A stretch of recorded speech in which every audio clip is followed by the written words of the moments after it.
इदम श्री सद्गुरुवे नमः। जन्म शताब्दी पुस्तक माला 81, देवताओं के वरदान, सत प्रवृत्तियां, डे 16। परम पूज्य गुरुदेव वंदे माँ की अद्भुत कृपा, प्रेम का दिव्य सागर और एक दिव्य नाव जिसमें हम सब लोग बैठे हैं।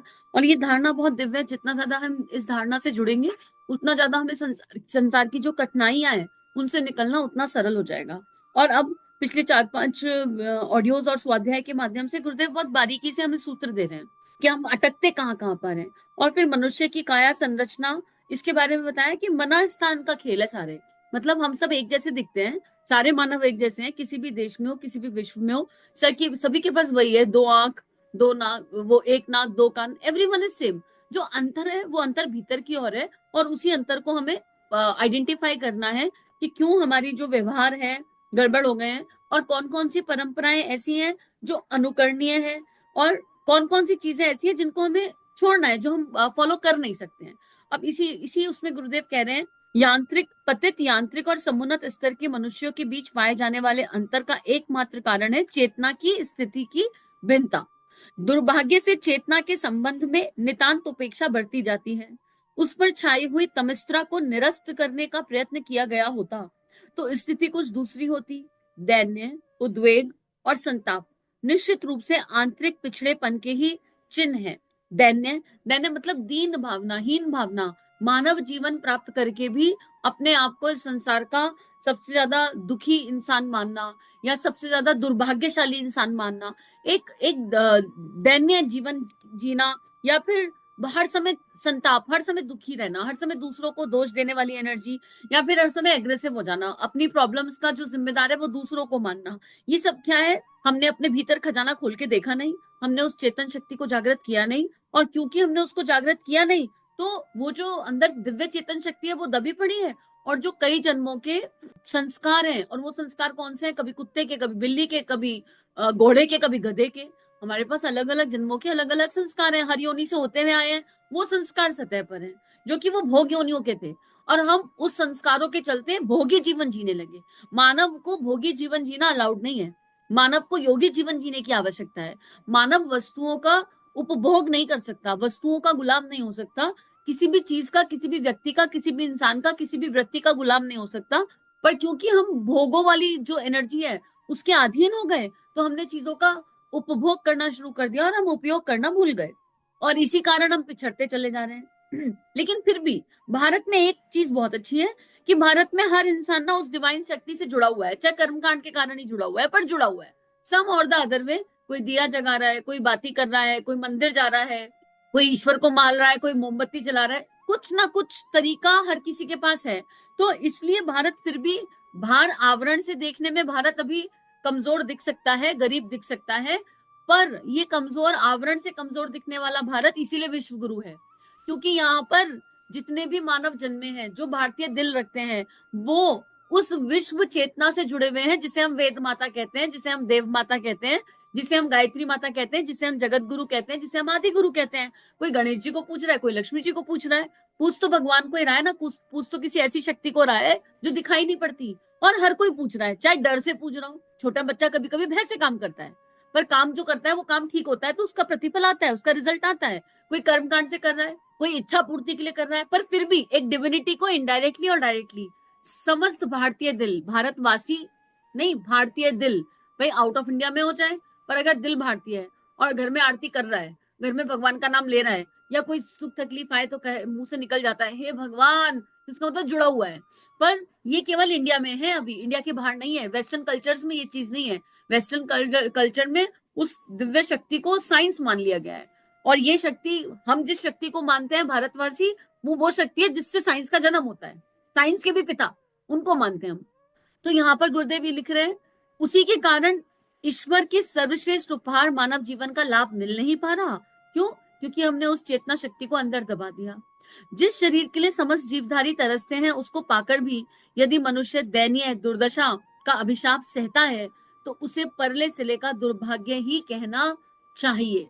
चेतना का महत्व समझा जा सके, उसकी प्रगति और परिष्कृति को जीवन का सच्चा लाभ, उपलब्धियों का आधार और आनंद का उद्गम समझा जा सके, तो प्रतीत होगा कि दूरदर्शिता इसी में है कि आत्मिक प्रगति के उस स्वार्थ साधन पर ध्यान दिया जाए जिसे परमार्थ कहते हैं। अब बात यह है, गुरुदेव बार बार चेतना की बात कर रहे हैं। चेतना का मतलब क्या है? चेत जाओ। चेत जाओ मतलब जाग जाओ, सो रहे हो, देह से नहीं सो रहे हम लोग। जो जागा हुआ है वो भी तो सो रहा है। हम सुबह से उठ जाते हैं, उठ के पूरे दिन का रूटीन बताते हैं और फिर सो जाते हैं। और उस बीच में जाने क्या क्या करते हैं। हम अपने आप से ये क्यों नहीं पूछ रहे कि हमें भगवान ने मानव क्यों बनाया? क्या ये प्रश्न अपने आप से करने योग्य नहीं है? हम अपने आप से क्यों नहीं पूछ रहे क्या ये मानव जीवन की गरिमा इसी इसी में है कि सुबह उठो, काम पे जाओ, नौकरी करो, इधर की बुराई उधर की बुराई करो, इधर का चिंतन उधर का चिंतन करो, अपने आप को सुख और दुख इसमें जो है उद्विग्न हो जाओ। सुख आया तो बहुत उछलने कूदने लग गए, दुख आया तो एकदम डिप्रेस हो गए, एकदम लो हो गए, और हमें ये भी नहीं पता होता कि हमें सुख दुख अनुभव कब होगा। इस पल हम बहुत खुश हैं। बच्चा घर से जा रहा है, नौकरी के लिए जा रहा है, मम्मी मैं जा रहा हूँ नौकरी करने के लिए, बढ़िया है, बहुत खुशी खुशी से भेज रहे हैं बच्चे को। अचानक से फोन आ जाता है, मम्मी मुझे नौकरी से निकाल दिया गया, एकदम दुखी हो गए। तो क्या ये प्रश्न अपने आप से करना नहीं है कि चेतना क्या है? जो जाग गया ना, जो चेत गया, वो चेतना को पता करा लेगा चेतना कहाँ है। भाई पूछो ना, ये आंखें, आंखों में देखने की शक्ति कहाँ से है? और अगर ये शक्ति हमारी बनाई हुई है, ये विज्ञान की बनाई हुई है, मानव की बनाई हुई है, तो इस दुनिया में अंधे लोग क्यों हैं? कहाँ से आ जाते हैं, कैसे आ जाते हैं? जो लोग जन्म से अंधे होते हैं वो क्यों अंधे होते हैं? हम अपने आप से पूछते हैं क्यों नहीं कि सांस आ रही है या आ कहां से रही है? कौन सा वो सोर्स है जिससे हम खींच रहे हैं सांस? अच्छा चलो सूर्य से खींच रहे हैं मान लिया, तो सूर्य आकाश में लटका हुआ कैसे है? हमें उस परम तत्व तक जाना तो पड़ेगा ना। हम अपने आप से अगर ये प्रश्न नहीं पूछेंगे तो हम उस चेतना के महत्व को समझ कैसे सकेंगे? चेतना के महत्व को समझने के लिए चेतन से जुड़ना पड़ेगा, और चेतन से जुड़ने के लिए एक ही रास्ता है, उपासना। पहला स्टेप तो यही है, ये सीढ़ी है। स्टैंडिंग लाइन स्लीपिंग लाइन बनाए बिना अल्फाबेट नहीं लिखे जाते। स्टैंडिंग लाइन स्लीपिंग लाइन सीखे बिना, क्रेयॉन्स को हाथ में पकड़े बिना पैराग्राफ नहीं लिखे जाते। तो अगर हम बिल्कुल अध्यात्म के हाई पैराग्राफ को जीना चाहते हैं तो अपने आप से पूछ ले, 1 साल हो गया नहीं हमें तो उपासना करते हुए? 1 साल अकर्ता भाव से, निष्काम भाव से, केवल इसी भाव से कि भगवान गुरु की शरण में, कि गुरुदेव हमको चेतना जानना है क्या होता है। बस ये 15 मिनट की उपासना इसीलिए, इस भाव को जानने के लिए कि चेतन तत्व क्या है, मेरे भीतर चेतना कहाँ छुपी हुई है। आंख बंद करके अपने आज्ञा चक्र पर, अपने हृदय चक्र पर ध्यान केंद्रित करें। हृदय चक्र पर गुरु के चरण देखें, गुरु के चरण पर जल अर्पित करें, और जितनी गहरी श्रद्धा होती जाएगी, एक समय आएगा कि गुरु का स्मरण करते करते अश्रु निकलने लगेंगे, और समझ लो बस जब अश्रु निकले तो सफाई होनी शुरू हो गई, और वहीं से चेतन तत्व पता चलेगा। पर क्या उपासना का नियम 1 साल निभा? कौन सा काम छोड़ते हैं? घर में कोई हारी बीमारी आ जाए तब भी किचन बंद नहीं होती, ट्रैवल करना हो तब भी किचन बंद नहीं होती, सुबह 4 बजे की ट्रेन पकड़नी हो तो 2 बजे से उठ के खाना बनाया जाता है कि 12 घंटे का सफर है, कुछ मिला नहीं तो क्या होगा, पानी साथ में रखा जाता है। कोई मर भी जाए, आजकल तो क्षमा करना, डेड बॉडी वहां रखी होती है और आसपास चाय बट रही होती है, खाना तो नहीं बंद हो रहा है। तो फिर हम ये क्यों कह देते हैं कि आज बहुत हेक्टिक रूटीन था, आज 15 मिनट के जप का समय नहीं मिला, आज 15 मिनट गायत्री माता के साथ बैठने का समय नहीं मिला? How and why we are saying that? क्यों कह रहे हैं हम अपने आप से ये? और जिस इंसान ने 365 दिन उपासना कर ली 15 मिनट की अकर्ता भाव से, ये 15 मिनट आप कुछ मांगेंगे नहीं भगवान से, ये खाली होने के 15 मिनट है। उसको ये चेतन शक्ति से जुड़ाव ना मिले, ये संभव ही नहीं है, पॉसिबिलिटी ही नहीं है। गारंटी है इस बात की, परम पूज्य गुरुदेव गारंटी ले रहे हैं। आप करिए तो सही अकर्ता भाव से, एकदम सब कुछ भूल कर। तो गुरुदेव यही कह रहे हैं, दूरदर्शिता तो इसी में है कि हम ये स्वार्थ वाली चीजें छोड़ दें, यानी भगवान रोटी कपड़ा मकान नौकरी फजीयत फलाना ढिमाका पता नहीं क्या क्या याचकों के जैसे भिखारियों के जैसे मांग रहे हैं, ये सब छोड़ दें तो अपने आप प्रॉब्लम सॉल्व हो जाएगी। उसके बाद आंतरिक प्रगति और आत्मिक प्रगति। आंतरिक प्रगति में आत्मिक और भौतिक दोनों प्रकार के ही लाभ मिलते हैं, जबकि चेतना को गई गुजरी स्थिति में रहने देने पर, मात्र भौतिक संपन्नता की बात सोचते रहने पर, व्यक्तित्व के घटिया रहने के कारण पग पग पर असफलताएं ही मिलती हैं और असंतोष विक्षोभ ही पल्ले पड़ता है। बहुत सारे लोग मिल जाएंगे जिनके पास करोड़ों रुपया होगा आज की डेट में, उन्होंने भौतिक प्रगति कर ली बहुत हाई एंड पर, उनसे पूछ लीजिए आपके पास संतोष है, आप प्रसन्न हैं, आप आनंदित हैं, आपके जीवन में परमानेंट हैप्पीनेस है, पूछ के देख लीजिए, नहीं होगा। और ऐसे बहुत से लोग मिल जाएंगे जिनके अकाउंट में बैलेंस बहुत ज्यादा नहीं है, जिनके पास घर नहीं है गाड़ी नहीं है, लेकिन आनंद है, उनसे पूछिए आप आनंदित हैं? उन्होंने आत्मिक प्रगति हासिल कर ली, आनंद है, हाँ कहेंगे आनंदित है। जीवन के स्वरूप और साफल्य पर विचार किया जा सके तो एक ही निष्कर्ष निकलेगा कि सर्वतोमुखी प्रगति और सुस्थिरता प्रसन्नता के लिए चेतना को परिष्कृत एवं परिपुष्ट बनाना, भौतिक संपदा के लिए की जाने वाली चेष्टाओं से भी अधिक महत्वपूर्ण है। ये शब्द थोड़े हैवी हैं, लेकिन इनको कई कई बार एक्सप्लेन किया जा चुका, तो इनकी डिटेल एक्सप्लेनेशन में जाने की आवश्यकता नहीं है। आप ये पूरे ऑडियो सुन लीजिए, ये 15-16 ऑडियो, उसमें भी पीछे लास्ट के 5-6, उनमें आपको समझ में आ जाएगा कि परम पूज्य गुरुदेव क्या कह रहे हैं। गुरुदेव जीवन के दिव्य तत्व की ओर ले जा रहे हैं, सफलता की ओर ले जा रहे हैं, और सर्वतोमुखी प्रगति, यानी मल्टी डायमेंशनल सक्सेस, हर दिशा में सक्सेस। जिसके पास आध्यात्मिक ज्ञान आ जाता है, जिसके पास चेतना की दिव्य शक्ति का ज्ञान आ जाता है, उसको हर डायमेंशन में सक्सेस मिलती है। वो इंसान किसी भी चीज में हाथ डाल दे, फेल नहीं हो सकता। लेकिन उसके लिए जो महत्वपूर्ण है वो आंतरिक विकास है, वो आत्मिक विकास है। अगर हम उस दिशा में ध्यान देने का प्रयत्न करेंगे तो हमारे दोनों लोग सज जाएंगे। लेकिन अगर हमने आत्मिक दिशा पर, आंतरिक दिशा पर ध्यान नहीं दिया, उसकी उपेक्षा करी, तो केवल अंधकार रहेगा, भटकाव रहेगा, और ठोकरे पे ठोकरे खाते रहेंगे। रोने कलपने के लिए एकाकी लोग रोने कलपने के लिए एकाकी छोड़ देंगे। ऐसे लोग होते हैं जिनके पास सब कुछ होता है, और जब करोड़ों कमा लिया तो उसको जीने की क्षमता, उसको एंजॉय करने की शक्ति नहीं बचती। जीवन भर पैसा कमाया, पैसा कमाया, बच्चों के लिए भी पैसा कमाया। ऐसे कितने माता पिता मिल जाते हैं जो कहते हैं हमारा जीवन तो बहुत कठिनाई में बीता, हमारे बचपन में बहुत प्रॉब्लम्स थी, हमने बहुत फाइनेंशियल स्ट्रगल देखे, तो हमारे जीवन का एक ही उद्देश्य है कि हमारा बच्चा कोई फाइनेंशियल स्ट्रगल ना देखे। ऐसे बहुत सारे पेरेंट्स मिलते हैं, और इस चक्कर में अपनी जिंदगी के 40-50 जो है वर्ष पैसा कमाने में निकाल देते हैं, खाट खाट के अपने आप को।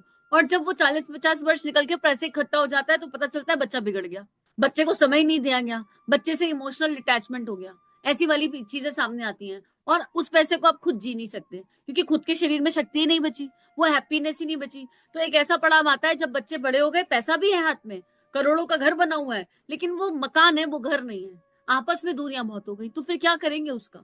ऐसी प्रगति और ऐसी सफलता किसको अच्छी लगती है।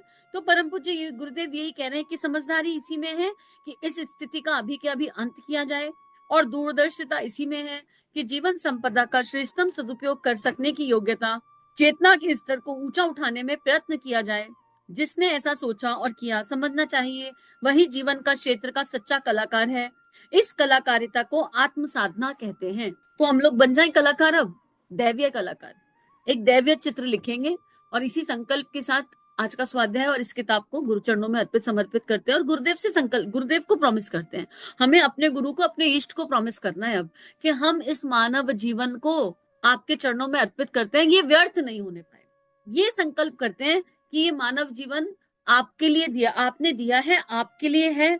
हम नियमित उपासना, साधना, आराधना, स्वाध्याय, श्रेष्ठ चिंतन करेंगे, और किसी भी तरीके से इस मानव जीवन की उपयोगिता को समझेंगे, इसके महत्व को समझेंगे।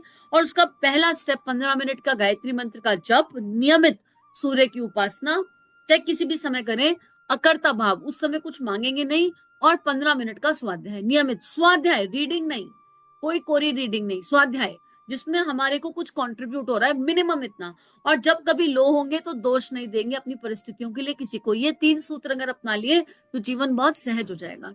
सभी अपना ध्यान रखिए। इन भावनाओं को विश्वव्यापी बनाने के लिए आप सभी को कोटि कोटि आभार। इदम श्री सद्गुरुवे नमः। इदम श्री सद्गुरुवे नमः। चलो गुरुदेव के सपने सजाने की शपथ लें। युग दृष्टा, युग ऋषि, परम पूज्य गुरुदेव की लेखनी जन जन के जीवन को प्रभावित कर सकती है, जन जन का ट्रांसफॉर्मेशन कर सकती है, हर किसी को परमानेंट आनंद की तरफ ले जा सकती है। इस कार्य को करने में हमें आपका सहयोग चाहिए। अगर ये वीडियो आपको कंट्रीब्यूट करते हैं तो इन्हें विश्वव्यापी बनाने में हमारी सहायता कीजिए। चैनल को लाइक कीजिए, सब्सक्राइब कीजिए और शेयर कीजिए। इदम श्री सद्गुरुवे नमः।